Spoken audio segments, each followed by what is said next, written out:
Hi all. ഇന്നത്തെ tax tip എന്ന് പറയുന്നത് കമ്പൽസറി അക്വിസിഷന് ഇൻകം ടാക്സ് എക്സംഷൻ ഉണ്ടോ ഇല്ലയോ.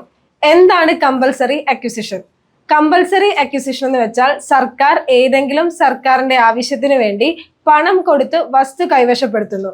അത് റോഡ് ആവാം, റെയിൽവേ ആവാം, കനാൽ ആവാം, മറ്റു പല ആവശ്യങ്ങൾക്കാവാം. അത്തരം ആവശ്യങ്ങൾക്ക് വസ്തു കൈവശപ്പെടുത്തുന്നതിനെയാണ് കമ്പൽസറി അക്വിസിഷൻ എന്ന് പറയുന്നത്. മെയിൻ ആയിട്ടുള്ള ചോദ്യം അതിന്റെ എക്സംഷൻ ആണ്. എല്ലാ കമ്പൽസറി അക്വിസിഷനും എക്സംപ്റ്റഡ് അല്ല. കമ്പൽസറി അക്വിസിഷൻ എക്സംപ്റ്റഡ് ആവുന്നത് right to fair compensation act പ്രകാരമാണ് അക്വിസിഷൻ എങ്കിൽ അത് എക്സംപ്റ്റഡ് ആണ്. അതിന് ₹1 പോലും ആദായ നികുതി അടയ്ക്കേണ്ടതില്ല. നിങ്ങൾക്ക് കിട്ടുന്ന തുക പൂർണ്ണമായും ടാക്സ് ഫ്രീ ആയിട്ടുള്ള ഇൻകവും ആയിരിക്കും. നമ്മുടെ ഏറ്റവും അടുത്ത കാലത്ത് നടന്ന അക്വിസിഷനിൽ ഒന്നാണ് ഹൈവേ അക്വിസിഷൻ. അത് ഈ ആക്ടിന്റെ കീഴിൽ നടത്തിയിട്ടുള്ളതുമാണ്.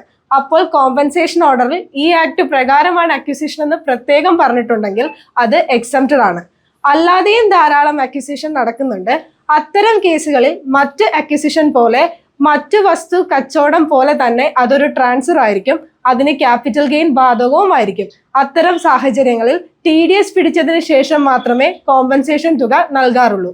Central board of direct tax issue ചെയ്തിരിക്കുന്ന സർക്കുലർ നമ്പർ 36/2016 ഇതിനെക്കുറിച്ച് കൂടുതൽ വ്യക്തമായി പറയുന്നുണ്ട്. കൂടുതൽ വിവരങ്ങൾക്കായി ഞങ്ങളുടെ YouTube ചാനൽ സബ്സ്ക്രൈബ് ചെയ്യുക.